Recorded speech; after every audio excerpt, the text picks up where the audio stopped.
Hello to everyone. Welcome to the first Q&A video that I decided to make, since I get tons of similar questions about me, my family, my occupation, my accent, education and living in Belarus. Since there are so many of you, though I'm trying to answer to every single one of you, but it just slips past my fingers sometimes. So I decided to choose the most popular questions on the basis of the frequency of their appearing in the comment section under all of the videos, as well as I've chosen some of the questions in the comment section under the poll that I conducted 2 days ago. So all of the questions will be random, so the topics will be random. We will just have this really nice discussion.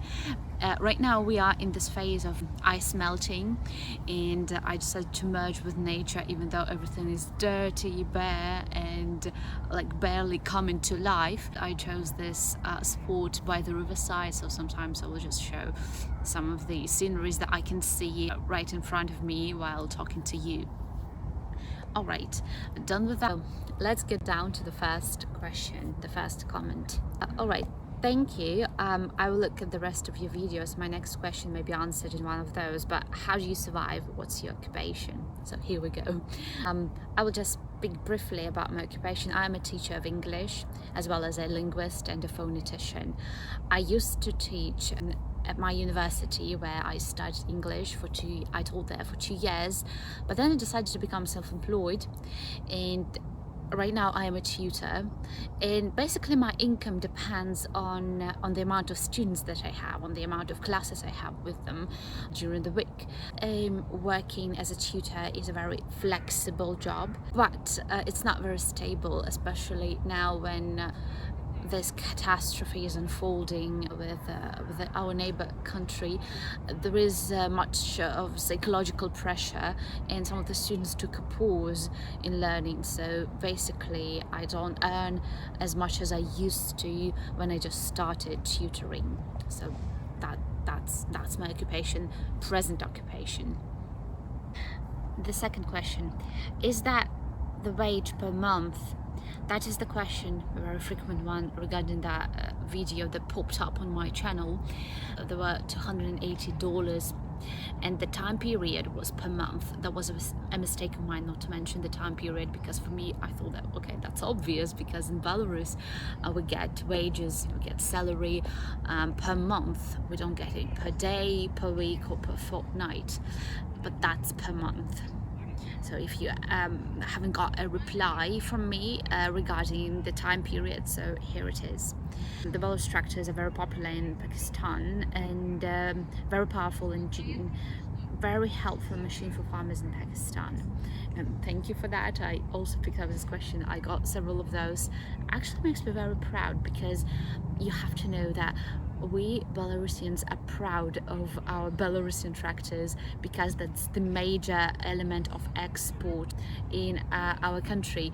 It made my heart melt when I saw a lot of messages coming from different regions, from India, Pakistan, the United States, where you mentioned that you buy tractors, or in your country it's very common to see a Belarusian tractor. That's pretty awesome. I would like to tell you, if you ever go to Minsk, there is this huge factory that produces tractors, that assembles tractors, and actually can have an excursion. I had one excursion once, and it was so unusual to see those structures brand new and shining, because even in my region, which is primarily agricultural, I see them all covered in dirt because of the work that they're used for. But in general, that's a very good venture to come to one of those factories and see them standing majestic. That's a sort of a symbol of export as well. With all the events lately in Ukraine, I was wondering about Belarus. I'd look at the map and say, what about this Belarus place? Why do I never hear much out of that? And now this video pops up for me to see. Thank you for sharing this. Makes me want to walk around Belarus in the summer barefoot, maybe go swimming in that river.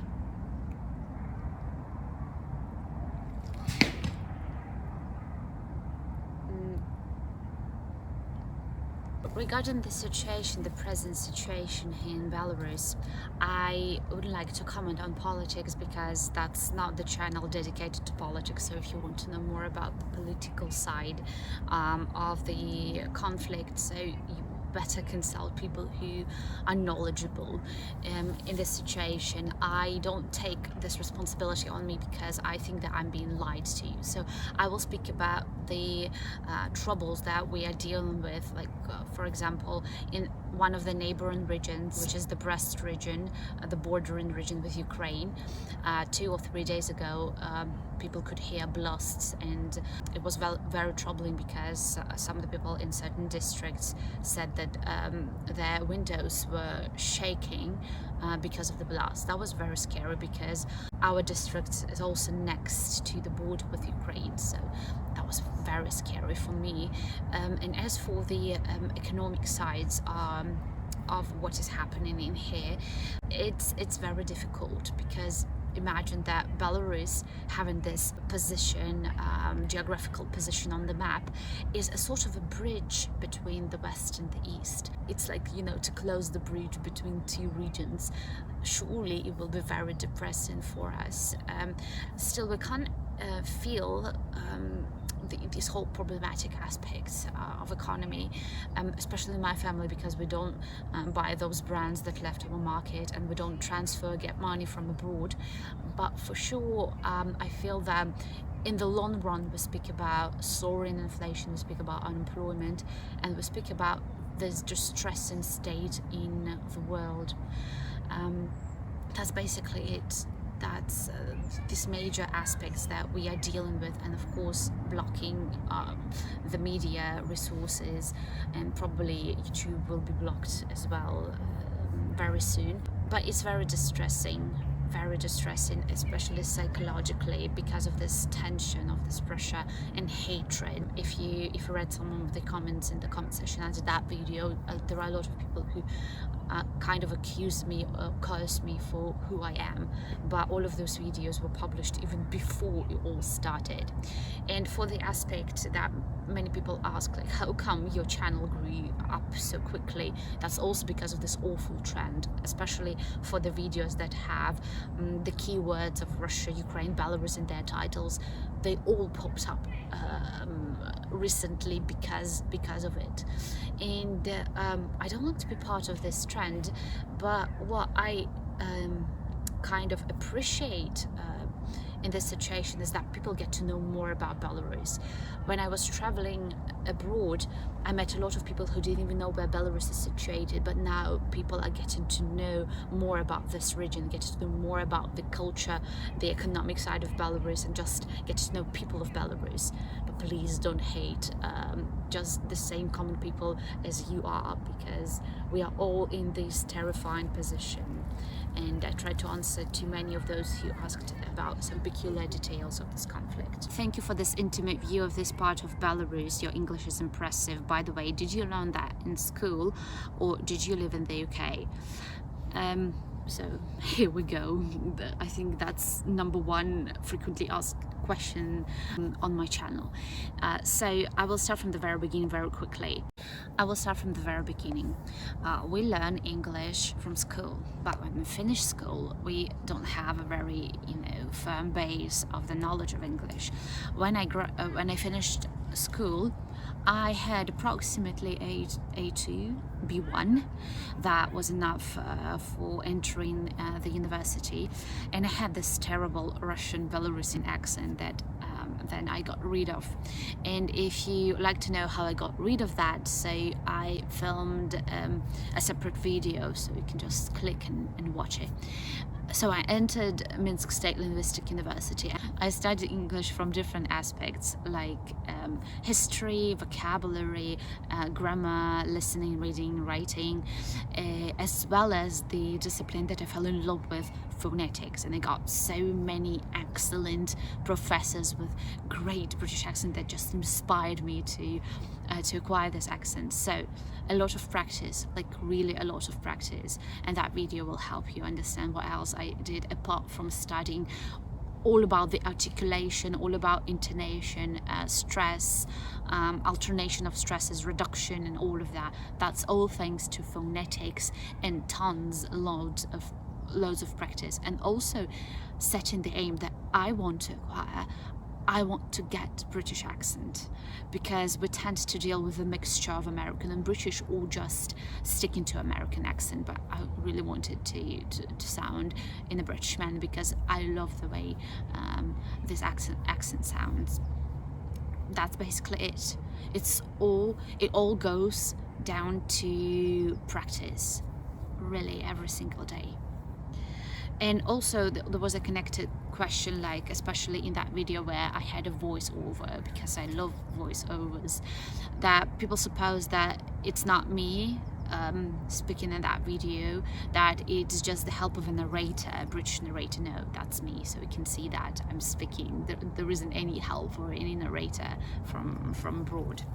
I'm wondering why people don't keep livestock anymore. Horses being replaced by machines. Yes, that happens everywhere, but surely cows, chickens, pigs, geese, etc.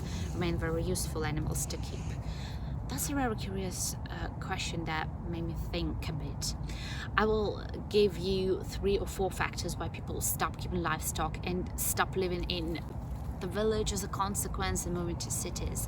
So the first factor about the livestock is that livestock, in order to buy cattle, especially cow, horse, big cattle, you need a lot of money, and people don't have that much money. So what they do is they either take a loan, or they save money for several months or even over a year.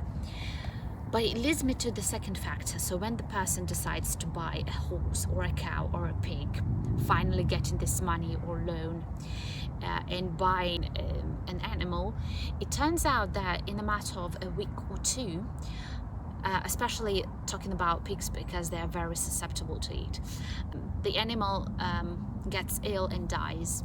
And that's very unfortunate, because there is no such thing as that when the animal dies you get your money back. No, you don't. It's like money wasted. And it happened several times in my family, especially with pigs, as I already mentioned. So it's a very difficult one. I think it's one of the reasons why people stop buying cattle at all, because they tend to get diseased, and we don't have good qualified vets in this situation to help. Another factor, the third factor, is the amount of money you need to spend so that to feed an animal. Cattle demands a lot of food, as well as chicken, and sometimes people have to cut on their needs so that to save money to buy food for the animals, because keeping an animal is a responsibility. And the last factor, the fourth factor, is the trouble with predators. In our village we're talking about wild dogs, foxes and ferrets. We dealt a lot with ferrets. My godmother, for example, deals a lot with a fox. So what may happen primarily with geese and chickens is that over one night you can lose an entire flock. Or like there was one time when we lost 10 chickens over one night because ferret ate them all. So that's also the reason why we stopped having chickens. And also foxes as well as ferrets can steal eggs as well, so that's very problematic. It's poverty, but it's incredibly nice and idyllic there. You probably wouldn't mind living in poverty there, and we both know why. There are a lot of comments on regarding being poor and living in poverty, and especially there are a lot of people wishing so that our country can become poorer.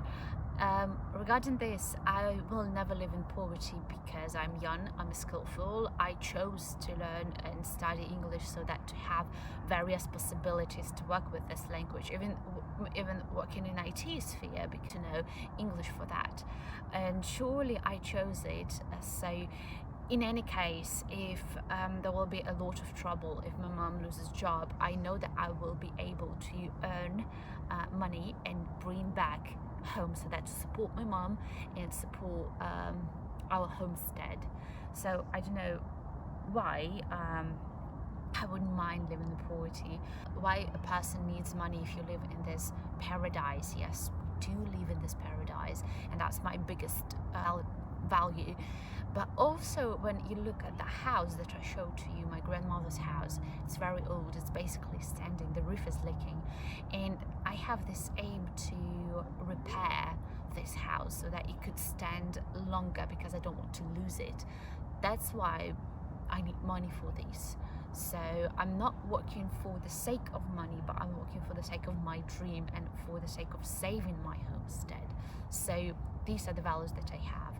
I never said that I'm poor, or I think that people are poor. I'm not poor.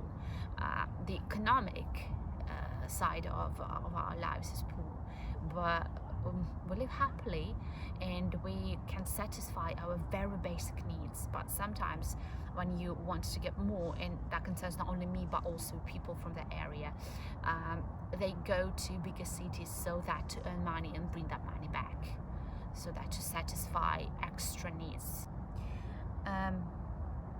Very nice document, short, informative. Most of foreigners know Belarus only via Lukashenko. Very nice, I would say, very nice comment of that video that I showed to you, that you will get to know more about Belarus. That's because someone had a fire in here. So a very nice smoky setup. And the sunset and the ducks and the sounds of ducks, very beautiful. I'm very happy that you get to know more about the people of Belarus, culture, economics. Don't associate people with politics or the country with politics only. There are a lot of hidden gems about the beauty of people, about the beauty of our culture, cuisine, everything. So I really urge you to get to know more about Belarusian people. That's something that I do when I get interested in a certain country. I get to know more about people, what they have to say, the citizens of a country. Then it may be a poor region, but it's absolutely idyllic. I love the fields and the flowers. Belarus probably has a lot of hidden gems. You are right, Marcus, if I pronounce it correctly. It has a lot of hidden gems, and they started opening them up, especially if you watch that video about Belarusian Maldives, or as they call it in here, Belarusian chalk mines. I really want to open up the country to open more of these hidden gems, because there is a tendency in here, especially amongst young people, that when you want to have a rest, when you want to travel to the world, you go somewhere west. But I would say, thanks to COVID, a lot of people realize that there are so many places to see in here. So that's what we are doing, and that's what I will do. So stay tuned if you want to find out those hidden gems. Either this very poor person has access to the most expensive filming equipment and a camera crew, or the government produced this video. Another kind of topic about criticism. Actually, I have the access to a very basic filming equipment. I will put that below, because there are so many people interested in what camera I'm using so that to film. But actually, we're speaking about two ways. Either it is alone, or it is extra working hours in my case, because I was working at the university and I was working extra tutoring. So literally from morning till late in the evening. And saving money, so that was my way. But a lot of people buy something, especially equipment, cars and anything, taking a loan. So I don't see any problem with that. And also, as for the camera crew, that's me sitting in here and that's my friend filming me. That's it. Nothing complicated. Alright. I did put an effort to make a conversation with you through your Instagram, but no response.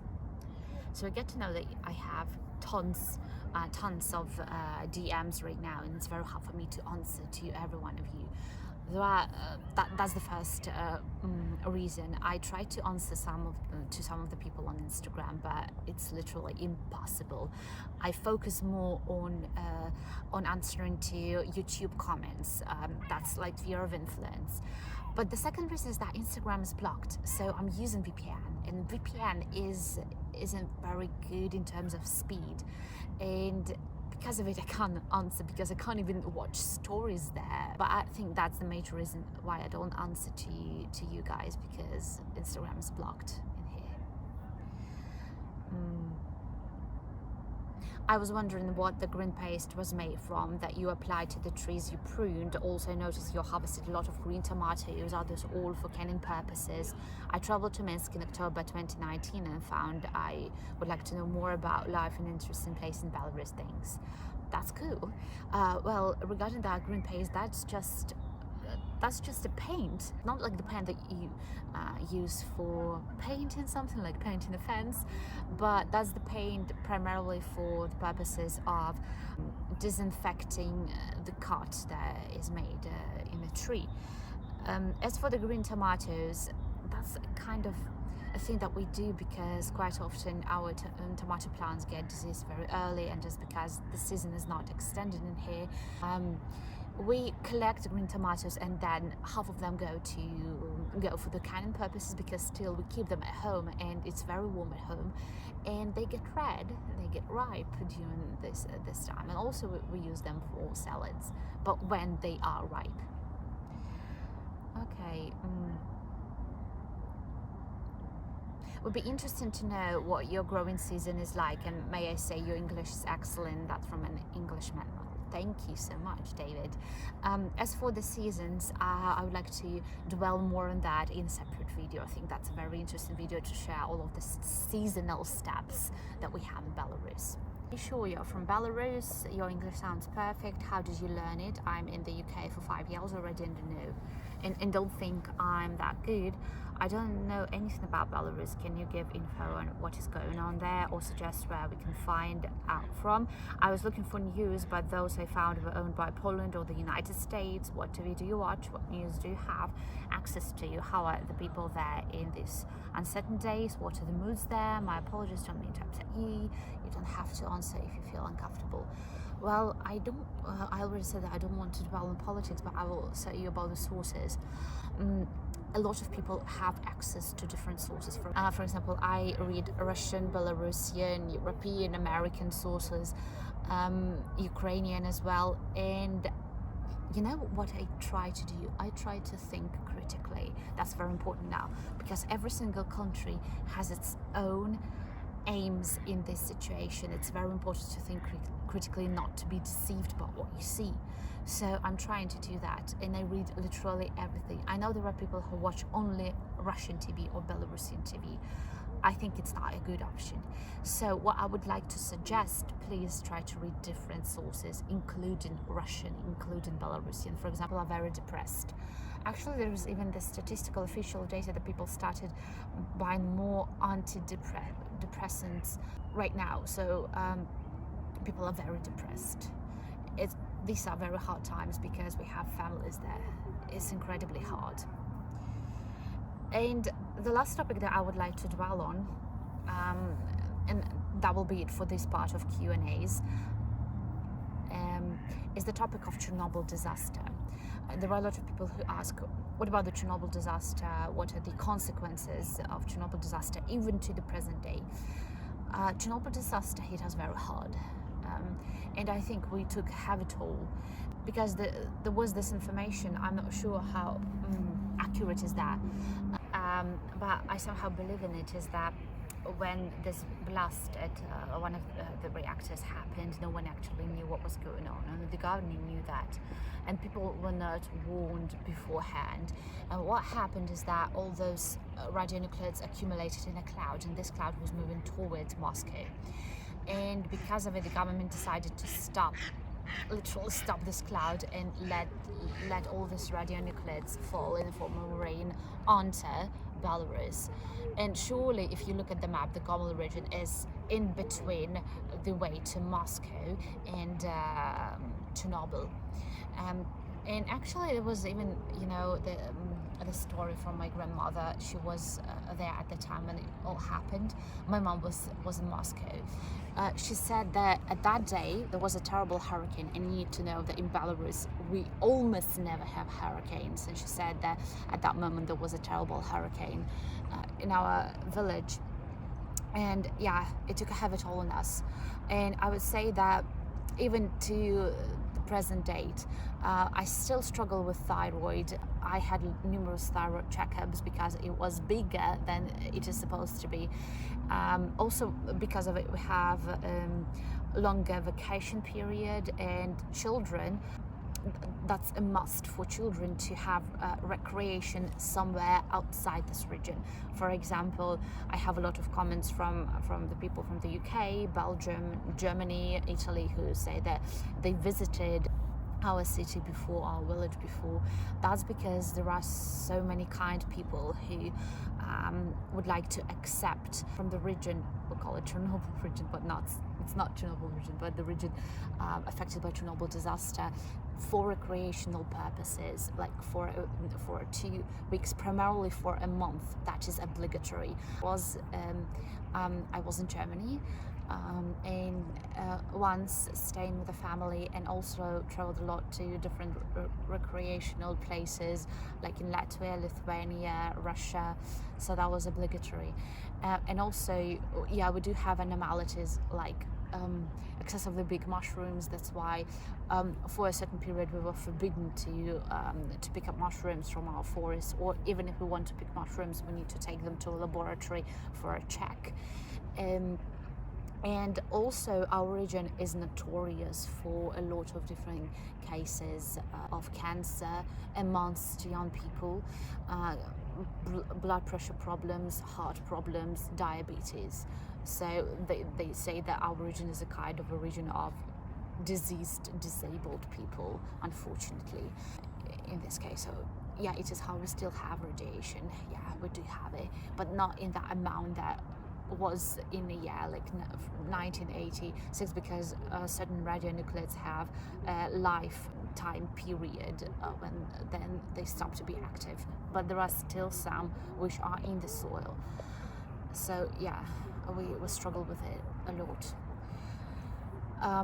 So yeah, I think these are the most popular questions you asked, but please, what I would like to say to you, try to leave more questions, because I would like, to still have this chat with you, and maybe still there were some of the topics I didn't cover, or some of the questions additionally to these topics that I covered, so that to realize what you are curious about, because I like talking to you. I like to give you more ideas, information about Belarus. So please, under this video, leave the comments or the questions you would like to get answers from in another video, Q&A video. So thank you for staying with me. It's actually getting cold right now because there was a sunset and I can barely see the sun right now. It's getting even dark. See you next time. Take care. Bye bye.